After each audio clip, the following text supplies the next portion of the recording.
ಇನ್ನು ಇವತ್ತಿಗೆ mask man ಚಿನ್ನಯ್ಯನ SIT custody ಅಂತ್ಯ ಆಗ್ತಾ ಇದೆ. ಮತ್ತೆ ಎಸ್ಐಟಿ ಕಸ್ಟಡಿಗೆ ಹೋಗ್ತಾರಾ ಈ ಬುರುಡೆ ಮನುಷ್ಯ? ಎಸ್ಐಟಿ ಅಧಿಕಾರಿಗಳಿಂದ ಚಿನ್ನಯ್ಯನಿಗೆ ವೈದ್ಯಕೀಯ ಪರೀಕ್ಷೆ, ಬೆಳ್ತಂಗಡಿ ತಾಲೂಕು ಆಸ್ಪತ್ರೆಯಲ್ಲಿ ಮೆಡಿಕಲ್ ಟೆಸ್ಟ್, ಕೆಲವೇ ಕ್ಷಣಗಳಲ್ಲಿ ಜಡ್ಜ್ ಮುಂದೆ ಚಿನ್ನಯ್ಯನನ್ನ ಹಾಜರುಪಡಿಸುವ ಸಾಧ್ಯತೆ ಇದೆ. ಸೊ ಮತ್ತೆ ಎಸ್ಐಟಿ ಕಸ್ಟಡಿನ ಇನ್ನಷ್ಟು ದಿನ ಮತ್ತೆ ಎಸ್ಐಟಿ ಕಸ್ಟಡಿಗೆ ನೀಡಲಾಗುತ್ತಾ? ಇನ್ನೇನು ಸ್ವಲ್ಪ ಹೊತ್ತಿನಲ್ಲಿಯೇ ಜಡ್ಜ್ ಮುಂದೆ ಚಿನ್ನಯ್ಯನನ್ನ ಹಾಜರುಪಡಿಸುವ ಸಾಧ್ಯತೆ ಇದೆ. ಸೊ ಈ ವಿಚಾರದಲ್ಲಿ ಎಲ್ಲಾ ರೀತಿಯ ಸಿದ್ಧತೆಗಳಾಗಿದೆ. ಇನ್ನಷ್ಟು ದಿನ ಕಸ್ಟಡಿಗೆ ತಗೋಬೇಕು ಅಂತ ಹೇಳಿ ಮನವಿಯನ್ನ ಮಾಡಿಕೊಳ್ಳೋ ಚಾನ್ಸಸ್ ಇದೆ ಎಸ್ಐಟಿ ಅಧಿಕಾರಿಗಳು. ಸೊ ಎಸ್ಐಟಿ ಕಸ್ಟಡಿ ಅಂತ್ಯ ಆಗಿರುವ ಹಿನ್ನೆಲೆ ಮತ್ತೆ ಎಸ್ಐಟಿ ಕಸ್ಟಡಿಗೆ ಹೋಗ್ತಾನ ಈ ಬುರುಡೆ ಮನುಷ್ಯ? ಎಸ್ಐಟಿ ಅಧಿಕಾರಿಗಳಿಂದ ಚಿನ್ನಯ್ಯನಿಗೆ ವೈದ್ಯಕೀಯ ಪರೀಕ್ಷೆ ಬೆಳ್ತಂಗಡಿ ತಾಲೂಕು ಆಸ್ಪತ್ರೆಯಲ್ಲಿ, ಇದಾದ ಮೇಲೆ ಕೆಲವೇ ಕ್ಷಣಗಳಲ್ಲಿ ಜಡ್ಜ್ ಮುಂದೆ ಹಾಜರುಪಡಿಸಲಿಕ್ಕಿದ್ದಾರೆ ಈ ಚಿನ್ನಯ್ಯನನ್ನ.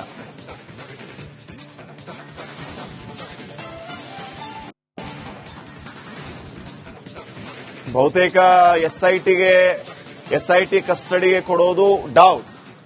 ಜುಡಿಷಿಯಲ್ ಕಸ್ಟಡಿಗೆ ನೀಡುವ ಸಾಧ್ಯತೆ ಇದೆ. ನ್ಯಾಯಾಂಗ ಬಂಧನಕ್ಕೆ ಆತನನ್ನ ನೀಡುವ ಸಾಧ್ಯತೆ ಅಧಿಕವಾಗಿದೆ. ಎಸ್ಐಟಿ ಕಸ್ಟಡಿ ಚಾನ್ಸಸ್ ಬಹಳ ಕಡಿಮೆ ಇದೆ. ಜೆಸಿಗೆ ಕೊಡಬಹುದು, ಅಂದ್ರೆ ಜುಡಿಷಿಯಲ್ ಕಸ್ಟಡಿ, ನ್ಯಾಯಾಂಗ ಬಂಧನ. ಈ ನ್ಯಾಯಾಂಗ ಬಂಧನಕ್ಕೆ ನೀಡುವ ಸಾಧ್ಯತೆ ಅಧಿಕವಾಗಿದೆ.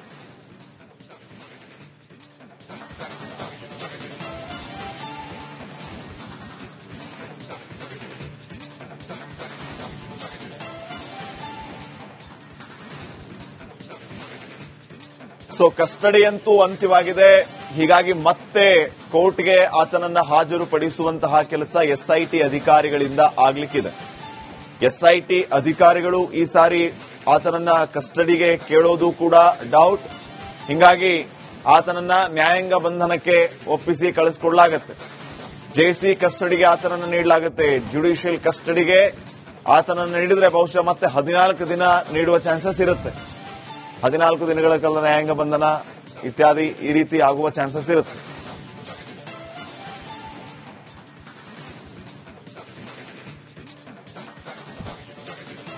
ಹದಿನಾಲ್ಕು ದಿನಗಳ ನ್ಯಾಯಾಂಗ ಬಂಧನ ನೀಡುವ ಸಾಧ್ಯತೆ ಇದೆ. ಎಸ್ಐಟಿ ಅಧಿಕಾರಿಗಳು ಈತನನ್ನ ಕಸ್ಟಡಿಗೆ ತೆಗೆದುಕೊಳ್ಳೋದು ಡೌಟ್. ಎಸ್ಐಟಿ ಅಧಿಕಾರಿಗಳಿಗಾಗಲೇ ಸ್ಥಳ ಹಾಜರನ್ನ ಮಾಡಿ ಆಗಿದೆ. ಎಲ್ಲಾ ಕಡೆ ಈತನಿಂದ ವಿಚಾರಣೆಗೆ ಒಳಪಡಿಸಿ ಬೇಕಾದಂತಹ ಮಾಹಿತಿಯನ್ನು ಕೂಡ ತೆಗೆದುಕೊಂಡಾಗಿದೆ. ಹೀಗಾಗಿ ಏನಾಗಬಹುದು ಅನ್ನೋದು ಸದ್ಯಕ್ಕಿನ ಪ್ರಶ್ನೆಯಾಗಿದೆ.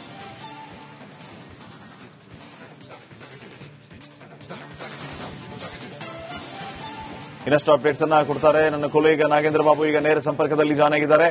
ನಾಗೇಂದ್ರ ಬಾಬು, ಬಹುತೇಕ ಎಸ್ಐಟಿ ಅಧಿಕಾರಿಗಳು ಕಸ್ಟಡಿಗೆ ಕೇಳೋದು ಡೌಟ್ ಅಂತ ಹೇಳಲಾಗ್ತಾ ಇದೆ. ಕಸ್ಟಡಿಗೆ ಕೇಳಿಲ್ಲ ಅಂತಂದ್ರೆ ಆಟೋಮೆಟಿಕ್ಲಿ ನ್ಯಾಯಾಂಗ ಬಂಧನಕ್ಕೆ ಒಪ್ಪಿಸಿ 14 ದಿನನೋ 12 ಈ ರೀತಿ ನ್ಯಾಯಾಂಗ ಬಂಧನಕ್ಕೆ ಒಪ್ಪಿಸುವಂತಹ ಸಾಧ್ಯತೆಗಳು ಕೂಡ ಅಧಿಕವಾಗಿದೆ.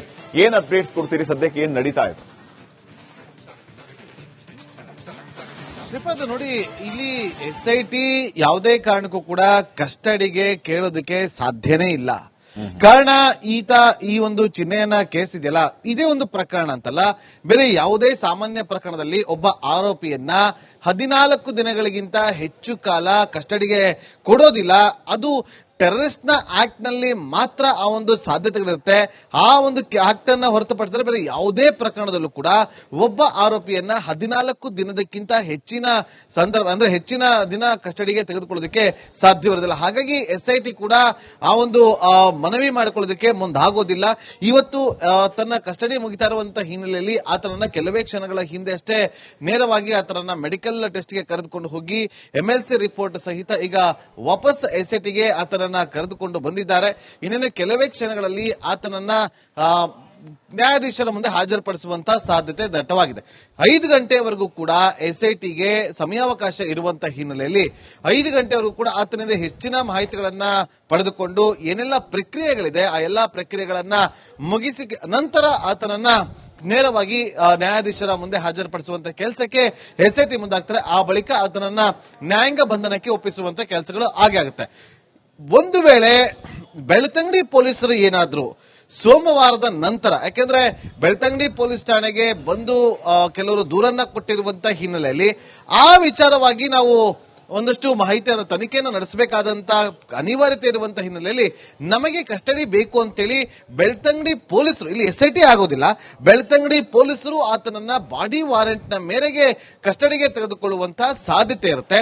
ಒಂದು ವೇಳೆ ಬೆಳ್ತಂಗಡಿ ಪೊಲೀಸರು ಕಸ್ಟಡಿಗೆ ತೆಗೆದುಕೊಂಡಿದ್ದೇ ಆದ್ರೆ ಆ ಸಂದರ್ಭದಲ್ಲಿ SIT ಏನಾದ್ರೂ ಒಂದಷ್ಟು ಅನುಮಾನಗಳಿದ್ರೆ, ಏನಾದ್ರೂ ಆತನನ್ನ ಪ್ರಶ್ನೆಯನ್ನ ಮಾಡಬೇಕು ಅಂತ ಅನಿವಾರ್ಯತೆ ಎದುರಾದಾಗ ಆ ಸಂದರ್ಭದಲ್ಲಿ ಬೆಳ್ತಂಗಡಿ ಪೊಲೀಸರ ಕಸ್ಟಡಿಯಲ್ಲಿ ಇರುವಂತಹ ಚಿನ್ನನನ್ನ ಅವರು ವಿಚಾರಣೆಗೆ ಒಳಪಡಿಸಬಹುದು, ಅದು ಒಂದಷ್ಟು ಸಮಯಾವಕಾಶವನ್ನು ತೆಗೆದುಕೊಂಡು. ಹಾಗಾಗಿ ಈಗ ಇರುವಂತಹ ಮಾಹಿತಿ ಪ್ರಕಾರ SIT ಕಸ್ಟಡಿ ಅಂತ್ಯ ಆಗ್ತಾ ಇರುವಂತಹ ಹಿನ್ನೆಲೆಯಲ್ಲಿ ಚಿನ್ನಯನನ್ನ ಇವತ್ತು ಕೋರ್ಟ್ಗೆ ಹಾಜರುಪಡಿಸಲಾಗುತ್ತೆ. ಅಲ್ಲಿಗೆ ಆತನ ಇವತ್ತಿನ ಕಸ್ಟಡಿ ಅಂತ್ಯಗೊಳ್ಳುತ್ತೆ. ನಂತರ ಆತನನ್ನ ನ್ಯಾಯಾಂಗ ಬಂಧನಕ್ಕೆ ಒಪ್ಪಿಸಲಾಗುತ್ತೆ. ಶ್ರೀಪಾದ್, ಓಕೆ, ಥ್ಯಾಂಕ್ ಯು ಮಾಹಿತಿಗೆ. ಇನ್ನು ಇವತ್ತಿಗೆ ಮಾಸ್ಕ್ ಮ್ಯಾನ್ ಚಿನ್ನಯ್ಯನ SIT ಕಸ್ಟಡಿ ಅಂತ್ಯ ಆಗ್ತಾ ಇದೆ. ಮತ್ತೆ SIT ಕಸ್ಟಡಿಗೆ ಹೋಗ್ತಾರಾ ಈ ಬುರುಡೆ ಮನುಷ್ಯ? SIT ಅಧಿಕಾರಿಗಳಿಂದ ಚಿನ್ನಯ್ಯನಿಗೆ ವೈದ್ಯಕೀಯ ಪರೀಕ್ಷೆ, ಬೆಳ್ತಂಗಡಿ ತಾಲೂಕು ಆಸ್ಪತ್ರೆಯಲ್ಲಿ ಮೆಡಿಕಲ್ ಟೆಸ್ಟ್, ಕೆಲವೇ ಕ್ಷಣಗಳಲ್ಲಿ ಜಡ್ಜ್ ಮುಂದೆ ಚಿನ್ನಯ್ಯನನ್ನ ಹಾಜರುಪಡಿಸುವ ಸಾಧ್ಯತೆ ಇದೆ. ಸೊ ಮತ್ತೆ SIT ಕಸ್ಟಡಿನ ಇನ್ನಷ್ಟು ದಿನ ಮತ್ತೆ SIT ಕಸ್ಟಡಿಗೆ ನೀಡಲಾಗುತ್ತಾ? ಇನ್ನೇನು ಸ್ವಲ್ಪ ಹೊತ್ತಿನಲ್ಲಿಯೇ ಜಡ್ಜ್ ಮುಂದೆ ಚಿನ್ನಯ್ಯನನ್ನ ಹಾಜರು ಪಡಿಸುವ ಸಾಧ್ಯತೆ ಇದೆ. ಸೊ ಈ ವಿಚಾರದಲ್ಲಿ ಎಲ್ಲಾ ರೀತಿಯ ಸಿದ್ಧತೆಗಳಾಗಿದೆ. ಇನ್ನಷ್ಟು ದಿನ ಕಸ್ಟಡಿಗೆ ತಗೋಬೇಕು ಅಂತ ಹೇಳಿ ಮನವಿಯನ್ನ ಮಾಡಿಕೊಳ್ಳೋ ಚಾನ್ಸಸ್ ಇದೆ SIT ಅಧಿಕಾರಿಗಳು. ಸೊ SIT ಕಸ್ಟಡಿ ಅಂತ್ಯ ಆಗಿರುವ ಹಿನ್ನೆಲೆ ಮತ್ತೆ SIT ಕಸ್ಟಡಿಗೆ ಹೋಗ್ತಾನ ಈ ಬುರುಡೆ ಮನುಷ್ಯ? SIT ಅಧಿಕಾರಿಗಳಿಂದ ಚಿನ್ನಯ್ಯನಿಗೆ ವೈದ್ಯಕೀಯ ಪರೀಕ್ಷೆ ಬೆಳ್ತಂಗಡಿ ತಾಲೂಕು ಆಸ್ಪತ್ರೆಯಲ್ಲಿ, ಇದಾದ ಮೇಲೆ ಕೆಲವೇ ಕ್ಷಣಗಳಲ್ಲಿ ಜಡ್ಜ್ ಮುಂದೆ ಹಾಜರುಪಡಿಸಲಿಕ್ಕಿದ್ದಾರೆ ಈ ಚಿನ್ನಯ್ಯನನ್ನ.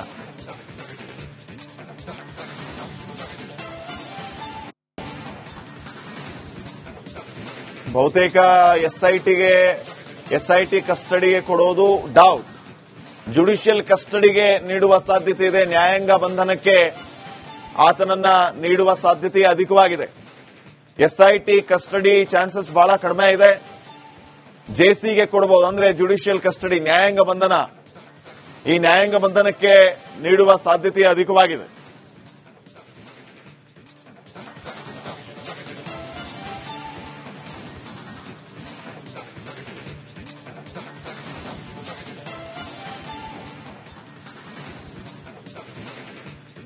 ಸೊ ಕಸ್ಟಡಿ ಅಂತೂ ಅಂತ್ಯವಾಗಿದೆ. ಹೀಗಾಗಿ ಮತ್ತೆ ಕೋರ್ಟ್ಗೆ ಆತನನ್ನ ಹಾಜರುಪಡಿಸುವಂತಹ ಕೆಲಸ SIT ಅಧಿಕಾರಿಗಳಿಂದ ಆಗ್ಲಿಕ್ಕಿದೆ. SIT ಅಧಿಕಾರಿಗಳು ಈ ಸಾರಿ ಆತನನ್ನ ಕಸ್ಟಡಿಗೆ ಕೇಳೋದು ಕೂಡ ಡೌಟ್. ಹೀಗಾಗಿ ಆತನನ್ನ ನ್ಯಾಯಾಂಗ ಬಂಧನಕ್ಕೆ ಒಪ್ಪಿಸಿ ಕಳಿಸಿಕೊಡಲಾಗುತ್ತೆ. JC ಕಸ್ಟಡಿಗೆ ಆತನನ್ನ ನೀಡಲಾಗುತ್ತೆ. ಜುಡಿಷಿಯಲ್ ಕಸ್ಟಡಿಗೆ ಆತನನ್ನು ನೀಡಿದ್ರೆ ಬಹುಶಃ ಮತ್ತೆ 14 ದಿನ ನೀಡುವ ಚಾನ್ಸಸ್ ಇರುತ್ತೆ. 14